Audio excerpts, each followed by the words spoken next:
Hi hello வணக்கம். எல்லாரும் எப்படி இருக்கீங்க? நல்லா இருக்கீங்களா? சாப்பிட்டீங்களா? சாப்பிடலன்னா சாப்பிட்டது நம்ம வீடியோ பாருங்கள். ஓகே, இன்றைக்கி நம்ம வீடியோவில் என்ன பார்க்க போகிறோன்னா, மரவள்ளிக்கிழங்கு இருக்குல்ல, அதை வச்சு 2 சூப்பரான ஒரு ரெசிபி பார்க்க போகிறோம். ஒன்று வந்து காரம், ஒன்று வந்து ஸ்வீட். ஓகேவா?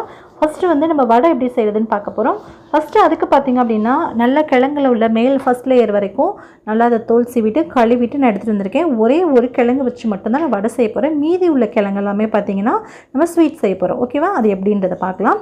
ஃபஸ்ட்டு வந்து ஒரு கேரட் துருவுறதை வச்சு நல்லா துருவி எடுத்துக்கலாம் அந்த கிழங்கை. ஸோ இது மாதிரி அந்த ஒரு கிழங்கு ஃபுல்லாகவே துருவி எடுத்துக்கிறேன். முடிஞ்ச வரைக்கும் சின்ன ஹோல்ஸில் துருவிக்கோங்க. பெரிய ஹோல்ஸில் துருவினோன்னா ரொம்ப பெருசாக இருக்கும். ஸோ அதுக்காக தான். ஸோ சின்ன ஹோல்ஸில் துருவிட்டோம் அப்படின்னா இது மாதிரி கிடைக்கும். ஸோ இது எல்லாத்தையுமே கலெக்ட் பண்ணி நம்ம என்ன பண்ண போகிறோம்னா, இதில் பார்த்திங்கன்னா புளிஞ்சு எடுத்தோன்னா அவ்வளோ தண்ணி வரும். அப்படியே அதோடைய பால் பார்த்திங்க அப்படின்னா இங்கே பாருங்கள், நான் பிழிஞ்சு காமிக்கிறேன் பாருங்கள் எவ்வளோ பால் வடியுதுன்னு சொல்லிட்டு. ஸோ இதை வந்து நம்ம என்ன பண்ணோம், இதில் உள்ள பாலெல்லாம் நம்ம எடுத்துட்டோம் அப்படின்னா சத்துக்கள் சுத்தமாகவே நமக்கு வெளியே போயிடும். அதனால் ஒரு பேனில் வச்சுட்டு இதை வந்து லைட்டாக ஹீட் பண்ணிக்க போகிறோம். ஹீட் பண்ணோன்னா இதில் உள்ள தண்ணி எல்லாமே நல்லா சக்காகி அதை அப்படியே உறிஞ்சிக்கும். ஸோ அதுக்காக நான் ஒரு பேனில் எண்ணெய் ஊற்றிட்டு கொஞ்சம் போல் கடுகு சேர்த்துக்கிறேன். கடுகு சேர்த்துட்டு கூடவே கொஞ்சமாக கடலைப்பருப்பு சேர்த்துக்கலாம். ஒரு ஸ்பூன் அளவுக்கு கடலைப்பருப்பு சேர்த்துக்கோங்க. கூடவே கொஞ்சமாக கருவேப்பிலையும் சேர்த்துக்கோங்க. நல்ல வாசனையாக இருக்கும். சேர்த்ததுக்கப்புறமா நம்ம ஆல்ரெடி நம்ம துருவி வச்சுருக்கோம்ல அந்த கிழங்கை வந்துட்டு நம்ம இது கூட சேர்த்துடலாம். சேர்த்து அடுப்பு வந்து லோ ஃப்ளேமில் வச்சுக்கோங்க. ஏன்னா ஹை ஃப்ளேமில் வச்சுட்டிங்கன்னா அப்படியே ஒட்டி பிடிச்சிக்கும். ஸோ லோ ஃப்ளேமில் வச்சுட்டு மெதுவாக கிளறி விட்டிங்க அப்படின்னா ஒரு நிமிஷம் 2 நிமிஷத்துலேயே அதில் உள்ள தண்ணி எல்லாமே க்ளீனாக சக்காகிடும்.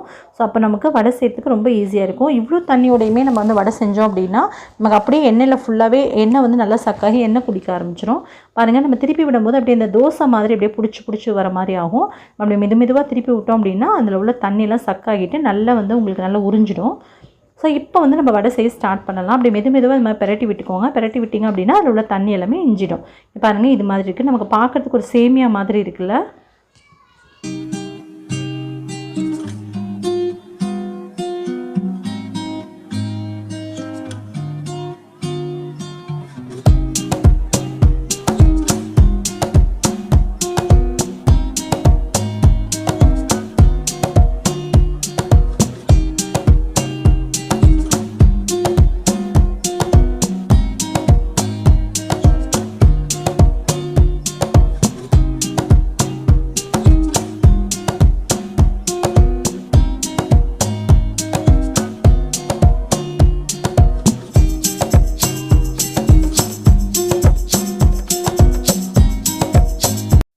இப்போ எல்லாத்தையுமே வேறு ஒரு பாத்திரத்துக்கு கம்ப்ளீட்டாக மாற்றி எடுத்துடலாம். ஸோ வேறு ஒரு பாத்திரத்துக்கு மாற்றினதுக்கப்புறமா இப்போ நம்ம வடை செய்ய ஸ்டார்ட் பண்ணலாம். இதை வந்து நல்லா ஆற விட்டுருங்க. ரொம்ப சூடாக இருக்கும்போது கையில் வந்து நம்ம பிசைய முடியாது இல்லையா? அதனால் ஃபேன் கடையில் வச்சு ஆற வச்சுட்டு இதில் 2 டேபிள் ஸ்பூன் அளவுக்கு நான் மைதா மாவு சேர்த்துக்கிறேன். நீங்கள் இதுக்கு பதிலாக கார்ன்ஃப்ளவர் மாவு கூட சேர்த்துக்கலாம். கூடவே வந்து இன்னும் 2 டேபிள் ஸ்பூன் வந்து அரிசி மாவு சேர்த்துக்கிறேன். கூட வந்து பெரிய வெங்காயத்தை கொஞ்சம் பெருசாக நீல வாட்டில் வெட்டிட்டு சேர்த்துக்கிறேன். பொடியாகவும் வெட்டிட்டு சேர்த்துக்கலாம். நான் நீல வாட்டில் வெட்டிட்டு சேர்த்துக்கிறேன். ஒரு பச்சை மிளகாவும் நல்லா பொடியாக கட் பண்ணிட்டு சேர்த்துக்கிறேன். கூடவே வந்து கொஞ்சம் போல் உப்பு சேர்த்துக்கிறேன். இது எல்லாத்தையும் சேர்த்துட்டு நல்லா கைகள் வச்சு கலந்து விட்டுக்கோங்க. நீங்கள் கை வச்சு நல்லா கலந்து பிசைஞ்சு விடும்போது உங்களுக்கு ஒரு வேளை ட்ரையாக தெரிஞ்சதுன்னா லைட்டாக தண்ணி தெளிச்சுக்கோங்க. இல்லை உங்களுக்கு வந்து ரொம்பவே தண்ணி மாதிரி இருக்க மாதிரி இருந்துச்சுன்னா அரிசி மாவு இல்லைனா வந்து மைதா மாவு இல்லைன்னா கார்ன்ஃப்ளவர் மாவு இது எதாவது ஒன்று கலந்துக்கோங்க. உங்களுக்கு ரொம்ப ஒட்டுற மாதிரி இருந்துச்சுன்னா ஆயில் லைட்டாக விட்டுக்கோங்க. நான் வந்து எதுவுமே விடலை, நல்லா தேய்ச்சி கலந்துட்டேன். கலந்ததுக்கப்புறமா பார்த்தீங்கன்னா நல்லா கைகளை கழுவிட்டு வந்து இந்த ஈரக்கை இருக்குல்ல, ஈரக்கையில் எடுத்தோம் அப்படின்னா நல்லா வந்து அழகாக வந்து வடை பிடிக்கிற மாதிரி வந்துடும். குட்டி குட்டியாக வடைக்கு வந்து நம்ம லைட்டாக திரட்டிக்கலாம். திரட்டிட்டு எல்லாத்தையுமே நான் ஒரு பிளேட்டில் மாற்றி எடுத்து வச்சுக்கிட்டு உங்களுக்கு காமிக்கிறேன் பாருங்கள்.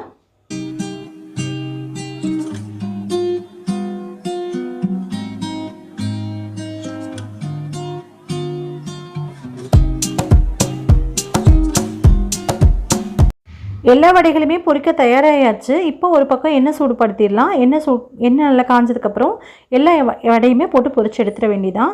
பாருங்கள், பார்க்கவே எவ்வளோ அழகாக இருக்குது அப்படின்னு சொல்லிட்டு. ஓகே, இப்போ ஒவ்வொன்றா அப்படியே சேர்த்து பொரிச்சிடலாம். சேர்க்கும் போது ரொம்ப வந்து எண்ணெய் காஞ்சிட வேண்டாம். ஒரு மீடியம் ஃப்ளேமில் இருக்க மாதிரி பார்த்துக்கோங்க. இது மாதிரி போட்டுட்டு மெதுவாக திருப்பி விடுங்க. திருப்பி விட்டு திரும்ப ஒரு சைடு செவந்ததுக்கப்புறம் மறுபடியும் திருப்பி விட்டுக்கலாம். ஏன்னா போட்டுட்டு ஒரு நிமிஷம் அப்படியே விட்டுட்டோம் அப்படின்னா அடியில் பிடிச்சி ஒட்டிக்கும். ஸோ அதனால் வந்து போட்ட உடனே லைட்டாக திருப்பி விடுங்க. அதுக்கப்புறமா நமக்கு வந்து நல்லா வேக ஆரம்பிச்சு திரும்ப மறுபடியும் 2வது தடவை திருப்பி விட்டுக்கலாம். ஸோ இதே மாதிரி எல்லா வடைகளையும் நான் பொரிச்சிட்டு உங்களுக்கு காமிக்கிறேன்.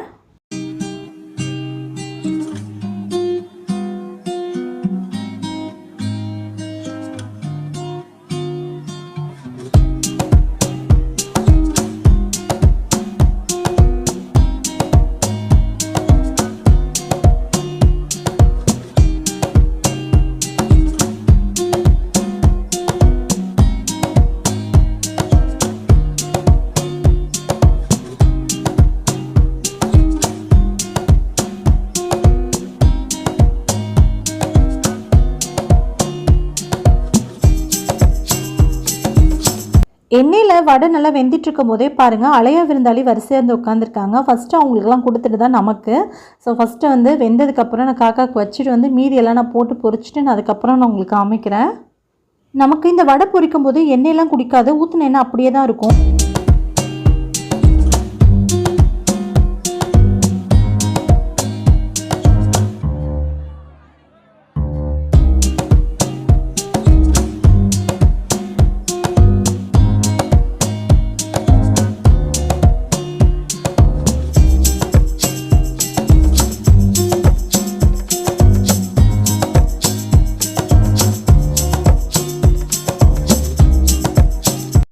ரொம்ப சூப்பரான சூடான வடை எல்லாமே தயாராகிடுச்சு. இப்போ நான் உங்களுக்கு பிச்சு காமிக்கிறேன் எந்த அளவுக்கு சூப்பராக இருக்குன்னு பாருங்கள். உள்ளுக்குள்ளே நல்ல சாஃப்டாக வந்து ரொம்ப சூப்பராக இருக்குது. நெக்ஸ்ட்டு வந்து நம்ம இதில் ஸ்வீட் செஞ்சு பார்க்கலாம் எப்படின்ட்டு. நம்ம சின்ன பிள்ளைல நம்ம அம்மா வந்து நம்ம எல்லாம் வேக வச்சதுக்கப்புறம் இதில் சக்கரை போட்டு நமக்கு பிசைஞ்சு கொடுத்துருப்போம், சாப்பிட்ருப்போம் இல்லையா. நம்ம அதே தான் கொஞ்சம் டிஃப்ரெண்ட்டாக மாடுலேட் பண்ணி எப்படி செய்யுதுன்னு பார்க்கலாம். இப்போ இருக்க குழந்தைங்களுக்குலாம் இப்படியே கொடுத்தா சாப்பிட மாட்டாங்கல்ல, கொஞ்சம் டிஃப்ரெண்ட்டாக கொடுத்து பார்க்கலாம். இப்போ பார்த்திங்க அப்படின்னா வெந்து விசில் அடங்கினதுக்கப்புறம் நல்லா ஆற வச்சுட்டு வெளியே எடுத்துக்கோங்க. ஆறினதுக்கப்புறம் பார்த்திங்கன்னா இந்த அளவுக்கு நல்லா குழஞ்சி வெந்திருக்கணும். ஸோ இதை வந்துட்டு வேறு ஒரு மிக்ஸி ஜாரில் நல்லா ஆறினதுக்கப்புறமா தான் மாற்றிக்கணும், அப்படியே சேர்த்துறாதீங்க. எல்லாத்தையுமே மிக்ஸி ஜாரில் நான் சேர்த்துக்கிறேன்.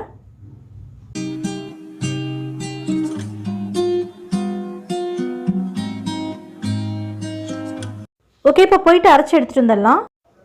ஓகே, இப்போ பாருங்கள் நல்லா சூப்பராக நல்லா நைஸாக அரைச்சி எடுத்துகிட்டு வந்தாச்சு. லைட்டாக ஒரே ஒரு திருவினிங்கன்னா நல்லாவே வந்து அது குழஞ்சி வெந்திருக்கனால நல்லாவே திருவிடலாம். இப்போ வந்து இது எல்லாத்தையுமே கையில் பிடிச்சிட்டு நம்ம லைட்டாக வந்து ஒரு வடை மாதிரி நல்லா ப்ரெஸ் பண்ணி கொடுத்துக்கலாம். இதே மாதிரி எல்லாத்தையுமே பண்ணிவிட்டு ஒரு பிளேட்டில் வரிசையாக அடுக்கி வச்சுக்கலாம். ஸோ இது சும்மாவே சர்க்கரை போட்டு சாப்பிட்றதுக்கு ரொம்பவே நல்லாயிருக்கும். இல்லைன்னா கொஞ்சமாக கடுகு வெங்காயம் போட்டு தாளித்து நம்ம உப்புமா மாதிரி சாப்பிட்றது கூட ரொம்ப நல்லாயிருக்கும். ஆனால் இப்போ இருக்க குழந்தைங்கள்ட்ட அப்படிலாம் கொடுத்தா சாப்பிட வைக்க முடியாது. அதனால் கொஞ்சம் மாடுலேட்டாக எப்படி பண்ணுறதுன்னு பார்க்கலாம். ஒரு பேன் வச்சுக்கோங்க. பேன் நல்லா ஹீட் ஆனதுக்கப்புறமா சுகர் சேர்த்துக்கலாம். சுகர் சேர்த்துட்டு இதில் எந்த வித தண்ணி எதுவுமே சேர்க்கக்கூடாது. ஜஸ்ட்டு சுகர் சேர்த்துட்டு ஒரு நிமிஷம் விட்டிங்க அப்படின்னா அதுவே லைட்டாக மெல்ட் ஆகி வரும்.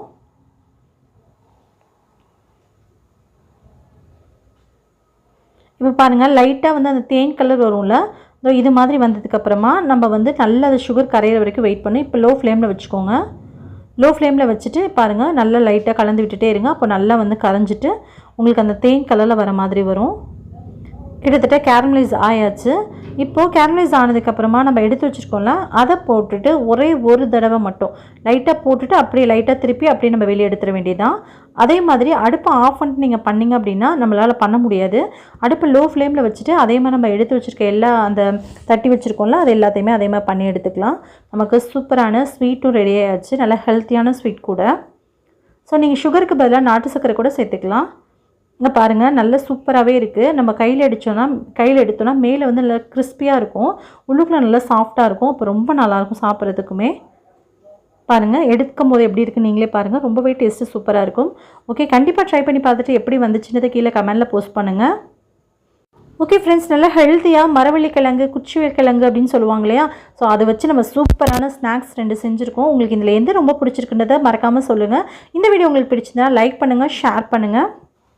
மறக்காமல் நம்ம சேனல் கவிஷ்கி கிச்சனை சப்ஸ்கிரைப் பண்ணிட்டு கூடவே வர பெல் ஐக்கானை கிளிக் பண்ணிட்டு ஆல் அப்படின்ற ஆப்ஷனை கிளிக் பண்ணிடுங்க. ஸோ தட் நான் போடக்கூடிய வீடியோஸ் எல்லாம் உங்களுக்கு உடனே நோட்டிஃபிகேஷன் வந்து சேரும். நீங்களும் மிஸ் பண்ணாமல் பார்க்கலாம். உங்களை இன்னொரு வீடியோவில் மீட் பண்ணுறேன். Bye, thank you.